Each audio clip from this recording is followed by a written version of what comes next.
এক দুপুরে এক ছিলতে রোদ আমাদের স্পর্শ করলেও যে বাড়িতে দাঁড়িয়ে রয়েছি সেটা হচ্ছে মুখার্জি ভবন, প্রয়াত রাষ্ট্রপতি ভারতরত্নে ভূষিত প্রণব মুখার্জির বাড়ি, মিরাটি গ্রাম, কিন্নাহার, বীরভূমে। এ বাড়ির ছত্র ছত্রে অনেক ঘটনা, অনেক ইতিহাস যা আপনারা পাবেন সম্পূর্ণ প্রতিবেদনে। কারণ প্রণব মুখোপাধ্যায় ভারতবর্ষের রাজনীতির ক্ষেত্রে যে মহাসাগর, তা সংক্ষেপে প্রতিবেদন করে সম্পূর্ণ করা যাবে না।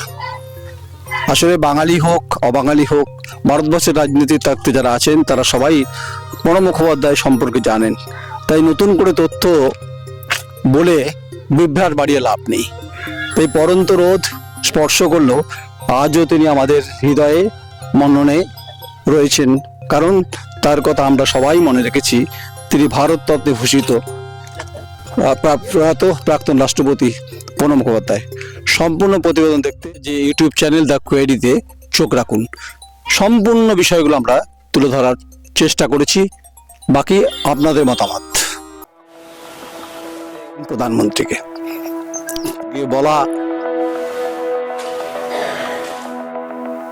বলে সপ্ততলে মাটির পরে দেশের মানুষ জানেন আমরা যে সমস্ত 2012 সালে তিনি রাষ্ট্রপতি হন, সাক্ষ্য বহন করছে এখানে। তাই পশ্চিমবঙ্গের বিধান বিভিন্ন ঘটনার পরিপ্রেক্ষিতে আমি বলছি যে তিনি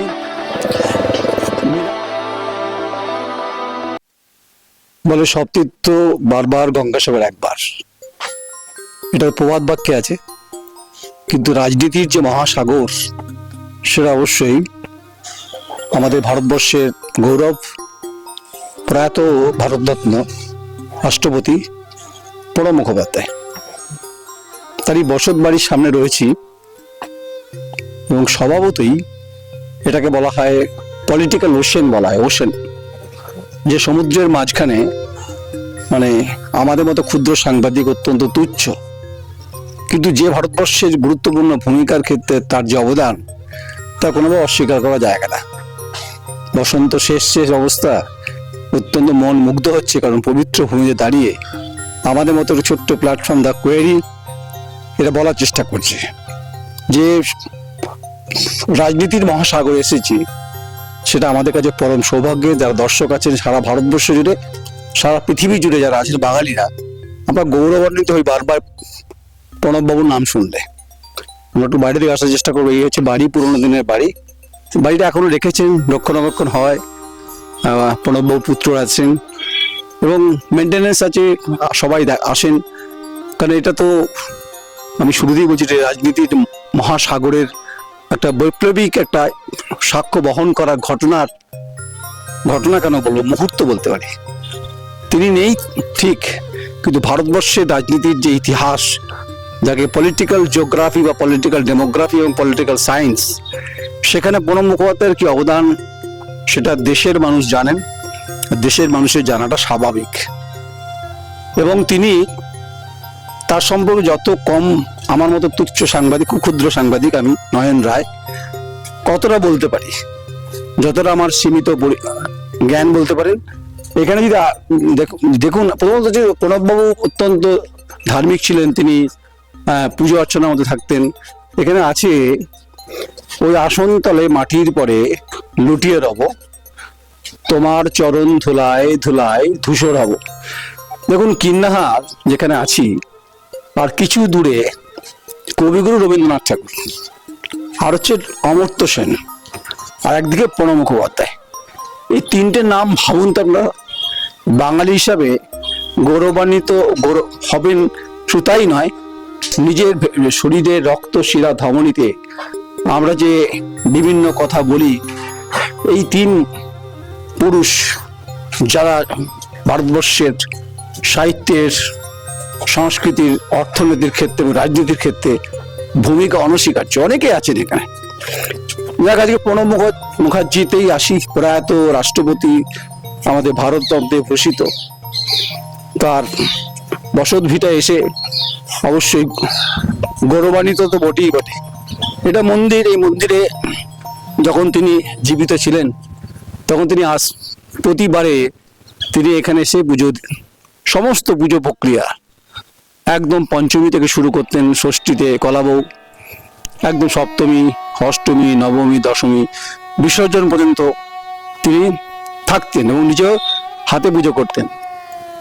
যখন প্রণববাবু রাষ্ট্রপতি হননি, যখন তিনি দেশের বিভিন্ন পদে 1969 সাল দেশের শ্রীমতী ইন্দিরা গান্ধী খুব স্বভাবতই তারপর থেকে বারবার করে তিনি এই পুজোর বিভিন্ন সময় তিনি তার ভূমিকা, এবং যে ব্রাহ্মণ মানুষ, ব্রাহ্মণ পরিবারে বড় হয়েছেন, কিন্তু একটা ছোটখাটো মানুষ ভারতবর্ষের যে রাজনীতি যে বিপ্লব হতে পারে সেটা প্রণব মুখোপাধ্যায় দেখিয়েছেন। তাই প্রণব মুখোপাধ্যায়ের নামটাই হচ্ছে খুব গুরুত্বপূর্ণ, মানে দুঃসাহসিক নাম বলতে পারেন আপনার। রোদটা পড়ছে, ঠিকরে পড়ছে, মন্দিরের চাতালে পড়ছে, গোটা বাড়িটাতে যদি তাকিয়ে দেখানো হয়, আমার চিত্র সাংবাদিক দেখায়, বাড়ির টিন, বাড়ির যে পুরোনো দিনের বাড়ি, নতুন নতুন যে ফ্ল্যাট, সেখানে কিন্তু রোদ স্পর্শ করছে। এই কারণে স্পর্শ করছে কারণ অনেকটা ওপেন হয়ে আছে এখানে। আর সামনে যে গাছটা দেখা যাচ্ছে না, সে গাছের কিছুটা অংশ কাটা হয়েছে, এটা সে গাছটাও বহুদিনের, সবকিছু সাক্ষ্য বহন করছে এখানে। কারণ এই সদর দরজা দিয়ে প্রণব মুখোপাধ্যায় আসতেন, তার পদতুলি আজ আর নেই, মিলিয়ে গেছে ঠিকই, কিন্তু রেখে গেছে বহমানতা, রাজনৈতিক যে পরিস্থিতি, রাজনৈতিক যে এক্সাম্পল, সে শ্রীমতী ইন্দিরা গান্ধী থেকে শুরু করে দেশ যখন বিভিন্ন সময় সংকটে বারবার করে আমাদেরকে সংকটের মুখে থাকতে হয়েছে, তখন প্রণব মুখোপাধ্যায় হচ্ছে তার ভূমিকায় থেকেছেন। তাই তাকে নিয়ে যে একটা বড় যে বিষয় বলছিলাম শুরুতে, যে পলিটিক্যাল ওশেন বলা হয় একে, আমাদের দেশের প্রয়াত প্রাক্তন রাষ্ট্রপতি যিনি ভারতরত্ন পেয়েছিলেন, 2012 সালে তিনি রাষ্ট্রপতি হন। তিনি অবশ্যই যোগ্য দাবিদার ছিলেন এবং দেশের আমাদের সৌভাগ্য বলতে দুর্ভাগ্যই বলতে পারি যে বাঙালি প্রধানমন্ত্রী আমরা পাইনি। রাজনীতি কখনো কখনো খুব বিভিন্ন বলয় হয়ে যায়, তখন তাকে আটকে রাখার চেষ্টা হয়। যাই হোক, আজকে সে কথা বলার সময় নয়, উচিত না বলাটা। কিন্তু অবশ্যই প্ল্যানিং কমিশনের ডেপুটি চেয়ারম্যান ছিলেন তিনি। ভারতবর্ষে তিনি পরপর করে যখন, এবং ডক্টর মনমোহন সিং এবং প্রণব মুখোপাধ্যায় দুজনের অত্যন্ত গুরুত্বপূর্ণ তাদের সম্পর্ক ছিল। এটা যে এথিক্স, পার্লামেন্টের যে সমস্ত নথি সেখানে আছে। কারণ হচ্ছে রিজার্ভ ব্যাংকের গভর্নর ছিলেন ডক্টর মনমোহন সিং, আর স্বভাবতই স্যার বলতে হতো, প্রণববাবু বলতেন।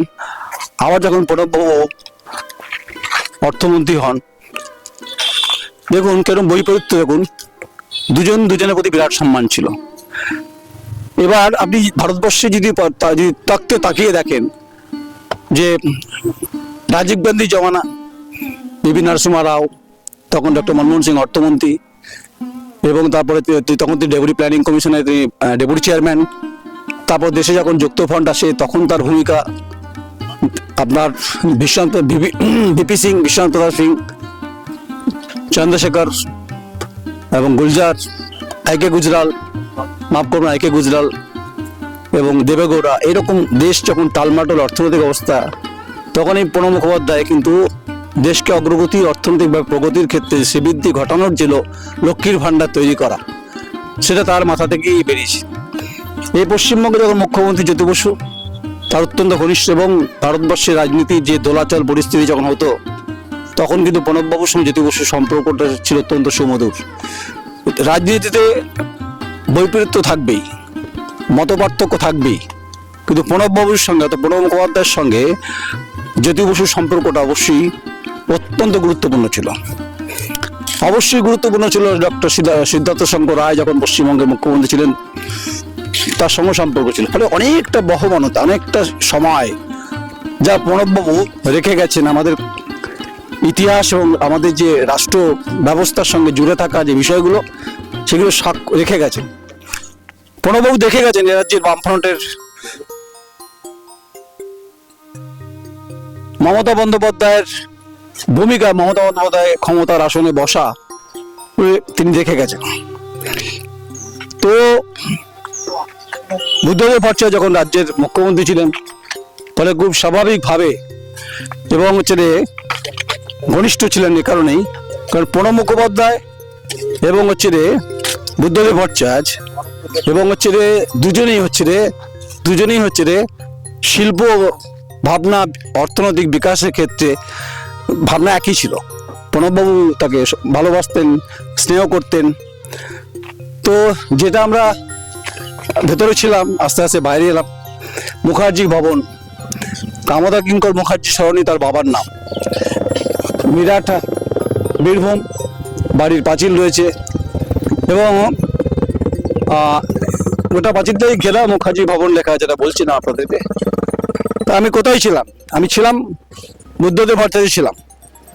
যখন বুদ্ধদেব ভট্টাচার্য যখন বিভিন্ন সময় সংকটে পড়েছেন, রাজনৈতিকভাবে হোক, অর্থনৈতিকভাবে হোক, যে প্রণববাবুর পরামর্শ নিয়েছে এই পুকুর থেকে তিনি দুর্গাপুজোর যে জল তিনি এখান থেকে তুলতেন। কারণ তার ওখানে যেহেতু তিনি গুরুত্বপূর্ণ পদে ছিলেন, রাষ্ট্রপতি ছিলেন, তিনি হেলিকপ্টার আসতেন। এরকম গোটা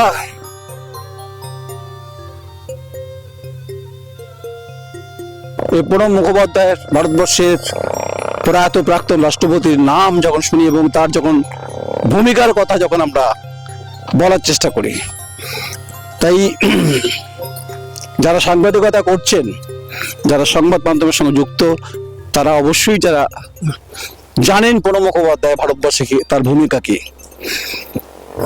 শুরুতেই বলেছিলাম না যে সব তীর্থ বারবার, গঙ্গাসাগর একবার।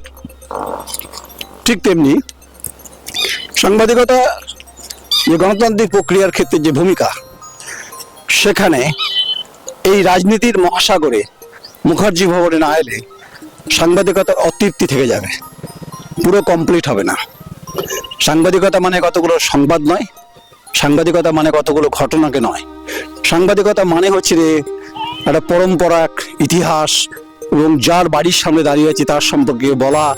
এই সেই সমস্ত তাল গাছ, দেখুন এদিকে পুকুর, বাড়ি দেখা যাচ্ছে দূরে, অভিজিৎবাবু বাড়িতে রয়েছেন, প্রণববাবু বড় পুত্র যে জঙ্গিপুরের সাংসদ ছিলেন, কংগ্রেস থেকে তিনি সাংসদ ছিলেন। তো এই সেই বাড়ি, তাল গাছ এবং পুকুর রয়েছে, এবং হচ্ছে বিভিন্ন গোটা বাড়িটাকে পুকুর দিয়ে ঘেরা, তাল গাছ, এবং এখানে হেলিপ্যাড ব্যবস্থা আছে। এই হেলিপ্যাডের জায়গা, হেলিপ্যাড আর নেই, হেলিপ্যাড আর ওড়ে না, আওয়াজও হয় না, কারণ তিনি আমাদের ছেড়ে চলে গেলেও হৃদয়ে প্রণব মুখোপাধ্যায় আমাদের থেকে গেছেন। এই যে গোটা গ্রামটাই হচ্ছে রে পূর্ণভূমি, সত্যিই তো পূর্ণভূমি। আমি তো বলছিলাম যে আমরা যখন কবিগুরু রবীন্দ্রনাথ ঠাকুরকে নিয়ে যখন গর্ব অনুভব করি, রবীন্দ্রনাথের ভাবনা, রবীন্দ্রনাথের সাধনা, চেতনা, উপন্যাস, ঠিক তেমনি দেশের অর্থনীতির ক্ষেত্রে, ভারতবর্ষের অর্থনীতি, দেশ পৃথিবীর অর্থনীতি নিয়ে যখন যিনি নোবেল পেয়েছেন অমর্ত্য সেন, তাকে নিয়ে আমরা গর্ব অনুভব করি। তিনি আজও বেঁচে আছেন। বেঁচে নেই কবিগুরু, বেঁচে নেই প্রণব মুখোপাধ্যায়, তারা এই পৃথিবী ছেড়ে চলে গেছেন, কিন্তু রেখে গেছেন বেশ কিছু এক্সাম্পল, যে আমাদের দেশের রাজনীতির ক্ষেত্রে, সমাজনীতির ক্ষেত্রে, অর্থনীতির ক্ষেত্রে খুব গুরুত্বপূর্ণ।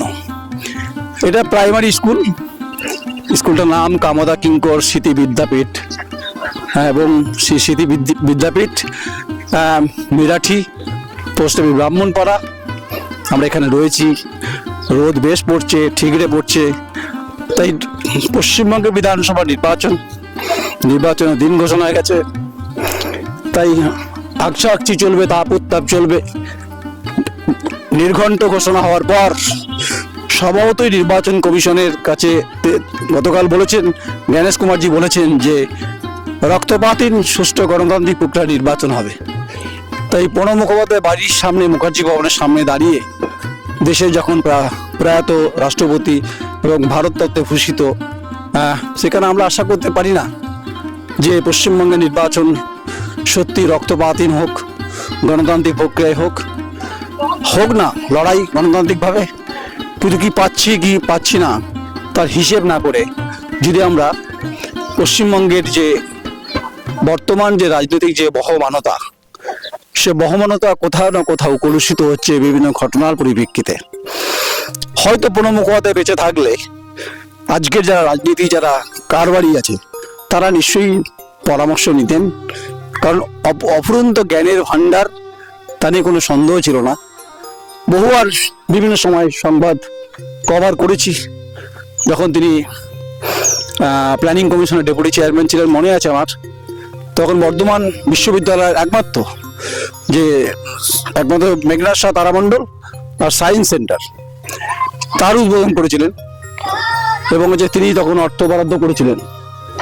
এবং খুব স্বাভাবিকভাবে এই রাস্তা এবং এই জায়গাগুলো অবশ্যই কিছু কিছু স্মৃতি তটকে তরতাজা করে দেয়।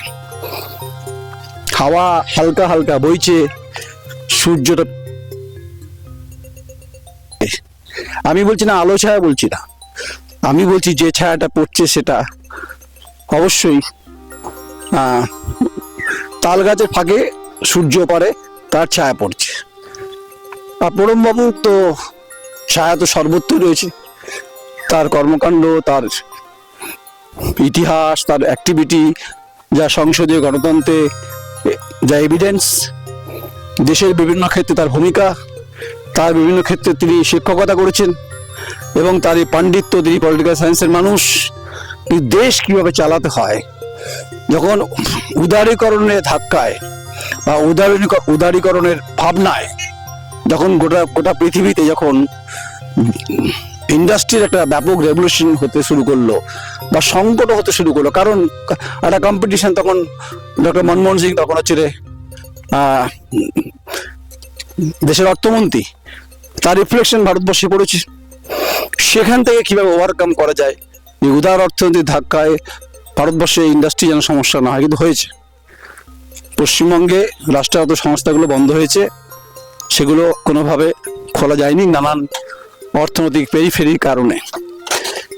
এগুলো মোটামুটি একটা বিবরণ। তাই আজকের যারা রাজনীতিবিদ আছেন তাদের মধ্যে অনেকে বামপন্থীরা আছেন, যেমন অসীম দাশগুপ্ত, তিনি জানেন প্রণববাবুকে, রবীন দেব, মোহাম্মদ সেলিম, বিমান বসু রয়েছেন, এবং অনেক আছে, এবং দীপঙ্কর ভট্টাচার্য সিপিএম লিবারেশন সাধারণ সম্পাদক তিনি আছেন, প্লাস কংগ্রেসের পি চিদম্বরম, যদিও কপিল সিব্বল নেই, তিনি অন্য দলে গেছেন, শ্রীমতী সোনিয়া গান্ধী, রাহুল গান্ধী, এবং নরেন্দ্র মোদীজি দেশের প্রধানমন্ত্রী। 2014 সালে যখন তিনি শপথ নিচ্ছেন রাষ্ট্রপতি রাইসিনা হিলে, শপথ বাক্য পাঠ করাচ্ছেন একজন ব্রাহ্মণ মানুষ, যার হাইট 5 ফুট থেকে কিছুটা বেশি, প্রণব মুখোপাধ্যায়, স্যুট আর বুট, আর পাশে নরেন্দ্র মোদী, রাইসিনা হিলে বাইরে রাষ্ট্রপতি শপথ বাক্য পাঠ করাচ্ছেন প্রধানমন্ত্রীকে।